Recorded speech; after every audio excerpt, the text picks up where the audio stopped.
ভাই আমার উপর রাগ করো না, ডিজিএফআই ফোন করছে, আমি দিতে এই নিউজ বাধ্য যে শেখ হাসিনা রিফাইন আওয়ামী লীগ আসতেছে। ডিজিএফআই লিখে দিছে হুবহু, তারা ওইখানে কাট কপি পেস্ট করে দিয়েছে। আপনি গিয়ে দেখেন, গিয়ে দেখবেন ওইখানে হয়তো একটা হরফ হয়তো বদলা নেই। ডিজিএফআই এর যে সাংবাদিক যারা আছে আর্মি সমর্থিত, তারা লিখে দিয়েছে, জাস্ট মানব জমিন বা এরকম কয়েকটা পত্রিকা হুবহু কাট কপি পেস্ট করেছে। ভারতে শেখ হাসিনা এবং ভারতের পরিকল্পনা নিয়ে একটা আর্টিকেল প্রকাশ করেছে গতকাল। তারা বলছে পরিশোধিত আওয়ামী লীগ করতে 2টি প্রস্তাব নিয়ে কাজ শুরু করেছিল ভারত। তাতে বলা হয়েছিল, হয় আপনি কাতার যান, না হয় নতুন আওয়ামী লীগ করতে মত দিন। মানব জমিনের এই প্রতিবেদন কি বিশ্বাস করা যায়? আপনার কি মনে হয় এই প্রতিবেদনটির মাঝে ন্যূনতম সত্যতা আছে? পরিশোধিত আওয়ামী লীগ এত প্রশ্নই আসে না। প্রথম কথা আমার ধারণা, শেখ হাসিনা জীবিত থাকতে পরিশোধিত আওয়ামী লীগ বলতে খোদ শেখ হাসিনা অর্ডার দিলেও তার কর্মীরা মানবে কিনা আমার সন্দেহ আছে। অনেক সময় কিন্তু মানে রাজা যদি না থাকে, রাজা যদি হুকুমও দেয় তুমি আমাকে আদেশ মানো, মানতে হয়তো বাধ্য হয়, কিন্তু তাদের চেহারা দেখলে বোঝা যাবে তারা সে রাজার আদেশ মানতেছে না, কারণ তাদের আনুগত্য ওই রাজার প্রতি থাকে। তেমনি শেখ হাসিনা জীবিত থাকতে বিকল্প কোনো চিন্তা কেউ যদি করে, সেটা কোনো রাষ্ট্র বা কোনো দেশ বা কোনো গোয়েন্দা সংস্থা বা যারাই করুক, দেশি বিদেশি যারাই করুক, আমি মনে করি না যে এটা তাদের চিন্তাটা সঠিক বা বাস্তবসম্মত। কারণ বাংলাদেশের জনগণ বলতে আমি বলছি বাংলাদেশের যে কর্মী রয়েছে, আওয়ামী লীগের যে বৃহত্তর কর্মী এবং আপনার সমর্থক গোষ্ঠী রয়েছে, নেতা কর্মী, তারা কেউ এটা মানবে বলে আমার বিশ্বাস হয় না। সুতরাং ওই রিফাইন আওয়ামী লীগ, ওই রিফাইনারি তেলের ওয়ার্কশপ দেওয়া, ওই রিফাইনারি কোম্পানি খুলে আওয়ামী লীগকে নিয়ে আসবে, এটা কাজে খাটবে না। এটা বুমেরাং হবে, আমি মনে করি শতভাগ বুমেরাং হবে, 1% সম্ভাবনা নেই। দ্বিতীয় প্রস্তাব হচ্ছে কাতার যাওয়া। শেখ হাসিনা কাতার যাবেন এটা আমার বিশ্বাস হয় না। যদি কাতারের জায়গায় বলা হতো রাশিয়া যাবেন, যে পাঠানো প্রস্তাব দেওয়া হয়েছে, তাহলে কিছুটাই কিন করতাম, মানে তাও কিঞ্চিত, মানে 100-র মধ্যে 5% কিন করতাম। কিন্তু যেহেতু কাতারের কথা বলছেন, শেখ হাসিনা কাতার যাবেন না। আর দেখেন, এটা যে একটা ফেব্রিকেটেড, এটা বানানো আর্টিফিশিয়াল নিউজ, তা প্রমাণ হচ্ছে এখানে সৌদি আরবের কথা বলে নেই। সৌদি আরবের কথা কেন বললো না? শেখ হাসিনা কাতার যাবেন কেন? গেলে তো তিনি সৌদি আরব যাবেন, কাতার যাবেন কেন? কাতার যাবেন না। সুতরাং এটা যে একটা ফেব্রিকেটেড নিউজ, বাংলাদেশের মানে একটা বানানো নিউজ, গোয়েন্দা সংস্থার একটা বানানো নিউজ বা বিদেশি গোয়েন্দা সংস্থা একটা বানানো নিউজ, এত কোনো সন্দেহ নেই। যদি এখানে আপনি বলতো যে আপনি যদি নিউজটা এরকম হইতো, আমি বলি কি, মানে যেটা হলে কিছুটা হয়তো কিন করতাম বা কিছুটা মানুষ বিশ্বাস করতো।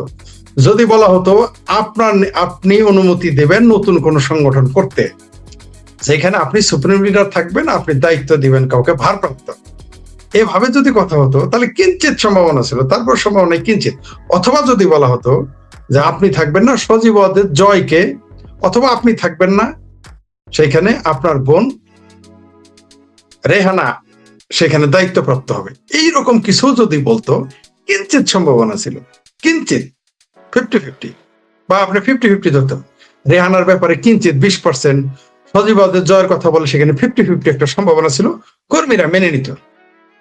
কিন্তু যখনই সেটা শেখ হাসিনার বিকল্প, সেটা XYZ সে যেই হোক, বাংলাদেশের যত আওয়ামী লীগের যোগ্য ব্যক্তি হোক না কেন, আপনি দেখেন বিএনপিতে সবচেয়ে অযোগ্য নেতৃত্ব হচ্ছে তারেক রহমানের, এবং বাংলাদেশের ইতিহাসের সবচেয়ে অযোগ্য প্রধানমন্ত্রী হচ্ছেন তারেক রহমান। সেটা বডি ল্যাঙ্গুয়েজ দেখলেও বোঝা যায়, চেহারা দেখলেও বোঝা যায়, আকলেও দেখা যায়, কথাবার্তাতেও দেখা যায়। যে প্রধানমন্ত্রীকে কুলাঙ্গার বললে বিএনপিরা মানে মশা মারার মতো যাদের ক্ষমতা আছে তারা তখন বসে থাকতো না। যেখানে জয় বাংলা স্লোগান দিলে দাঁত উল্টায় ফেলে, বঙ্গবন্ধুর মানে জয় বাংলা স্লোগান দিলে মার্ডার কেস দেয়, সেখানে তারেক রহমানকে কুলাঙ্গার বলে, আবার যে বলে তার পিএস আবার একটা ইট নিয়ে যায় ছাত্র দলের নেতা মারতে, তারা কিছু বলতে পারে না। তো আপনি এরকম অযোগ্য প্রধানমন্ত্রী থাকার পরও তারেক রহমানের বিকল্প বিএনপি কোনো নেতৃত্ব মানে নাই। যে বিএনপির মধ্যে বহুবিধ ভাগ আছে, বিএনপি সব দল ছোট লোকগুলো এসে বিএনপি করে, বিএনপির ভিতরে জামাত আছে, হেফাজত আছে, মুসলিম লীগ আছে, আওয়ামী লীগ ঢুকেছে, বিএনপি ঢুকেছে, রাজাকার, আল বদর, আল সামস সবকিছু ঢুকেছে, বাম ঢুকেছে, আধা বাম ঢুকেছে, কোয়ার্টার বাম ঢুকেছে, চিঙ্কু বাম ঢুকেছে, ভারত বিরোধী ঢুকেছে, ভারতের পক্ষেও তারাও ঢুকেছে। সেই দলের মানে মানে বহু লোকের প্ল্যাটফর্ম, সেইখানেই তারেক রহমানকে বদলানো যায় নাই, বিএনপি মানবে না। সে জায়গায় আওয়ামী লীগের মতো একটি বৃহত্তর দল যাদের আদর্শ আছে, নীতি আছে, মিনিমাম, এখন বলবেন তারা কি খুব আদর্শের, তা আমি বলছি না, মিনিমাম একটা আদর্শিক দল আছে। এবং জননেত্রী শেখ হাসিনা বঙ্গবন্ধুর কন্যা জীবিত থাকতে আপনি রিফাইনারি তেলের কোম্পানি খুলবেন, আর সেই তেলের কোম্পানিতে আওয়ামী লীগ বেরোয় আসবে, আর বাংলাদেশের লোকজন মানবে, এটা কি করে? আর আমি তো মানবো না, আমি তো বলি করি না, আমি তো মানবো না, তো আওয়ামী লীগ না মানবে না। আর কাতারের প্রশ্ন ঠিক সেম কোশ্চেন, যদি বলতো মালয়েশিয়া পাঠাবে, যদি বলতো সৌদি আরব পাঠাবে, কিঞ্চিত সম্ভাবনা ছিল। নিজের পক্ষে যদি বলতো দুবাই যাইতে বলছে, তবুও কিঞ্চিত সম্ভাবনা ছিল। এই সত্যতা আছে এই খবরে, এই খবরের কোনো সত্যতা নাই। এটা আওয়ামী লীগের মধ্যে বিভ্রান্তি তৈরি করার জন্য, আর যারা বিএনপি জামাত করে তারা নিজেরা একটু সুখ পাওয়ার জন্য এই সমস্ত খবর, এই মিডিয়া যে সমস্ত পত্রিকা এসেছে, এটা তাদের জাস্ট একটা কপি দেওয়া হয়েছে, তোমরা এটা ছাপো। এটা কি প্রথম আলোতে এসেছে? ডেইলি স্টার আসলে আরো মানুষ বিশ্বাস করবে না। জানা যায় দুই পত্রিকা হচ্ছে যে ডেইলি স্টার ও প্রথম আলো তুমি কার, বলে আওয়ামী লীগ ছাড়া আমি সবার। এরা কিন্তু কোনোদিন আওয়ামী লীগ, এখন বলবেন যে যখন যার তখন তার, না, কখনোই ডেইলি স্টার, প্রথম আলো এদের আমরা আগে প্রগতিশীল পত্রিকা মনে করতাম, কিন্তু এখন রিয়েলিটিতে বোঝা গেছে এই পত্রিকাগুলো হচ্ছে দুর্ভাগাসে সর্দুল। এরা দুর্ভাগাসে হলো সাপ, এরা দুর্ভাগাসে হলো সাপ, এদের আপনি চিনবেন না, এদের এখন চরিত্র স্পট। তাই কি হয়েছে, মানব জমিন, XYZ আরো পত্রিকায় আসবে, দেশি বিদেশি পত্রিকায় আসবে, কিন্তু এগুলো একেবারেই ঝুটা নিউজ, একেবারেই মিথ্যা নিউজ। বাংলাদেশ আওয়ামী লীগের লোক, আওয়ামী লীগের কর্মী, নেতা তো দূরের কথা, আওয়ামী লীগের যাকে অজপায় আর আগের সমর্থক, সে ওই নিউজ পরে হাঁটতেছে। এটা কোনোদিনই মানবেন। আপনি কাকে বিকল্প করবেন? সাবির হোসেন চৌধুরীকে কাকে বিকল্প করবেন? শারমিন চৌধুরীকে কাকে বিকল্প করবেন? আপনার আইভি রহমানকে? আরে তারা তো রাজি হবে না, আমি লিখে দিতে পারি, তারা নিজেরাই রাজি হবে না, কারণ তারা জানে কেউ মানবে না রে ভাই। এই দেশে যদি আওয়ামী লীগের বিকল্প নেতা বানানো যেত, তাহলে তো সেটা 2007-8 সালেই বানাইতো, যখন -2 ফর্মুলা করেছিল, যখন খালেদা জিয়া শেখ হাসিনাকে পাশাপাশি দুই ঘরে রেখেছিল, মাঝখানে আবার দিয়েছিল চটের বেড়া, দুই বিল্ডিং এর মধ্যে চট দিয়ে ঢেকে দিয়েছিল। হাস্যকর, আপনার মনে আছে তো? পত্রিকা এসেছিল যে কেউ যাতে কারো মুখ না দেখতে পারে, সেই জন্য ওই ব্যবস্থা করেছেন। মানে তাদের গৃহবন্দী করেছে তৎকালীন সরকার, আর্মি সরকার, মইনুল আহমেদের সরকার। তারপরও তারা নাকি তাদের মুখ দেখা দেখি বন্ধ, এই জন্য চট দেওয়া হয়েছে, কেউ কাউকে মুখ দেখবে না। তো সেই সময় আপনি -2 করতে পারেন নাই, এমনকি এখনো করতে পারেন না। আওয়ামী লীগের নেতৃত্ব আপনি ভাঙতে পারবেন না, বহু চেষ্টা করা হয়েছে। আরে ভাই, বিএনপি কে ভাঙতে পারা যায়নি। এর সাথে PS ছিল, তিনি তার বইতে লিখেছেন যে বিএনপি কে টুকরা টুকরা করার জন্য এর সাথে হেন চেষ্টা নাই যে করেন নাই, তারপর বিএনপি ভাঙা জানে। তো বিএনপি আপনি ভাঙতে যদি না পারেন, আপনি আওয়ামী লীগকে ভেঙে ফেলবেন, এটা কি সম্ভব? আপনি যদি আওয়ামী লীগের বিকল্প, শেখ হাসিনার বিকল্প আওয়ামী লীগ জীবিত থাকতে, অন্তত শেখ হাসিনা জীবিত থাকতে আপনি যদি আওয়ামী লীগের কাউকে বিকল্প হিসেবে আনেন, আল্লাহর ফেরেশতারা আনলে মানবে না। আরে ভাই, ইমাম মেহেদিরও উঠায় আনলো, আওয়ামী লীগ একে মানবে না। আপনি নিশ্চিত থাকেন। চৌথ আসমান থাকে ইসলামের পরিভাষায়, চৌথ আসমানে আছেন ঈসা আলাইহিস সালাম। চৌথ আসমান থেকে ঈসা আলাইহিস সালাম। ফরিদ ভাই, আপনি যেটা বলছেন তাতে মনে হচ্ছে এই নিউজটি বা এই প্রতিবেদনটি অনেকটা জেনারেটেড, এটা হচ্ছে ওয়াকার জেনারেটেড, ওয়াকার জামাত বিএনপি জেনারেটেড। এখন প্রশ্ন হলো, একটু সম্পূরক যদি করি, যে হঠাৎ আওয়ামী লীগকে নিয়ে এই মিডিয়ার এই ষড়যন্ত্র যেটা আপনি বলছেন, কি কারণ থাকতে পারে? কারণ হলো আওয়ামী লীগকে দুর্বল করে দেওয়ার জন্য। এই চিন্তা ভাবনা করছে, এই নিউজটা যদি ছাপে, তাহলে আওয়ামী লীগের যারা কর্মী ডেডিকেটেড, তাহলে তারা দুর্বল হয়ে যাবে, তারা ভয় পেয়ে যাবে, তারা নিষ্ক্রিয় হয়ে যাবে, ইত্যাদি ইত্যাদি। এটা ভাবতে পারে। আর একটা হতে পারে যে এই নিউজ দিয়ে যে সমস্ত আওয়ামী লীগকে গ্রেপ্তার করে রাখা হয়েছে এমপিদের, তাদেরকে বোঝানো যায় এই যে আসো, মানে আমরা এটা করতেছি, তুমি এসে যোগ দাও, এটা হইতে পারে। অথবা তারা নিজেরাই নিজেদের আত্মতৃপ্তি লাভের জন্য এগুলো মনের মাধুরী মিশিয়ে, অনেকে অনেক স্বপ্ন দেখে না, সেগুলো তারা করতে পারে। বাংলাদেশের আপনি একটা অশিক্ষিত গ্রামের রিক্সাওয়ালা, অজভাড়াগার যে লিখতে জানেন না, পড়তে জানেন, অটোওয়ালা, কৃষক যে রাজনীতি বোঝেন, তাকে গিয়ে জিজ্ঞেস করেন যে শেখ হাসিনা তো জীবিত আছে, এখন যদি এইখানে XYZ কে আইনে দায়িত্ব দেওয়া হয়, তাহলে আওয়ামী লীগের দল বানানো যাবে কিনা নতুন একটা, আপনি গিয়ে দেখেন সেই লোকটা হেসে দিবে আপনাকে, ওই অশিক্ষিত লোকটা মানবে না। এগুলো অনেক চেষ্টা, যেমন ডক্টর ইউনূসকে দিয়ে চেষ্টা করা হয়েছে যে তাকে আজীবন ক্ষমতায় রাখা যায় কিনা, বহু চেষ্টা করেছে। এমনকি এই সরকারকেও তো চেষ্টা করতেছে তারা 5 বছর টিকে রাখা, পারতেছে না। এই দেখেন না, সেনাবাহিনী এখনো ব্যারাকে ফিরে যায় নাই কেন? বহুভাবে চেষ্টা করতেছে। এইরকম তাদের 8-10টা চেষ্টার মধ্যে আওয়ামী লীগ ভাঙার এটা একটা চেষ্টা, কিন্তু আওয়ামী লীগ ভাঙবে না। আপনি শেখ হাসিনা যতদিন জীবিত আছে ভাঙতে পারবেন না। আরেকটা কথা বলে রাখি, আগেও বলেছি, শেখ হাসিনা মারা গেলেও আপনি আওয়ামী লীগ ভাঙতে পারবেন না, কারণ ন্যাচারাল তো ডেথ আছে, মানুষ মারা যেতে পারে, অসুস্থ। আমার বয়স কম, শেখ হাসিনার চাইতে অনেক কম, তার পুত্রের বয়সের, কিন্তু আমিও তো মারা যেতে পারি, তাই না? আমার চাইতে যারা বয়স কম, আমার হাঁটুর সেও মারা যেতে পারে। আমার ছোট 2 বোন মারা গেছে অত্যন্ত কম বয়সে। সুতরাং আপনি তো মানুষের হায়াত মৃত্যু আপনি তো বলতে পারেন, মানুষের মৃত্যু ব্যাপার আপনি বলতে পারবেন না। শেখ হাসিনা যদি ন্যাচারাল ডেথ হয় বা তাকে যদি মেরেও ফেলতো, আপনারা কি ভাবছেন আওয়ামী লীগের নেতৃত্ব আপনি আওয়ামী লীগের পরিবারের সজীবদের জয় বা শেখ রেহানা বাইরে আমরা আনতে পারতেন? এত সস্তা? বহু চেষ্টা তো করেছিল। জিয়াউর রহমান কি কম চেষ্টা করেছিল? তখন বাকশাল 15টা আসন পেয়েছিল, মনে আছে আপনার তো মনে থাকার কথা। বাকশাল তখন বাকশাল আসন পেয়েছিল, বাকশাল। আওয়ামী লীগ 2 ভাগে বিভক্ত ছিল, আওয়ামী লীগ ভেঙেছে? ভাঙেনি। তেমনি এইবার তো আরো ভাঙতে পারবেন না, কারণ এখন তারা, আগে তো বাকশাল আওয়ামী লীগের অনেক সিনিয়র ডেডিকেটেড নেতা ছিল, যারা অনেক যোগ্য ছিল। এখন তো এরকম যোগ্য নেতাও না, থাকলেও তারা ওটা করবে না, রিস্ক নিবে না। আমি বললাম তো, তারেক রহমানের মতো অযোগ্য লোক কেউ বিএনপিরা তাদের দলের নেতৃত্ব থেকে বাদ দেয় নাই। আর শেখ হাসিনাকে বাদ দিবে, সজীব জয়কে বাদ দিবে, এটা আপনি কেন আশা করেন? বা যারা এটা নিউজ ছাপছে বা ছেপেছে, তারা কেন আশা করে? আওয়ামী লীগ এত বোকা মনে করেন?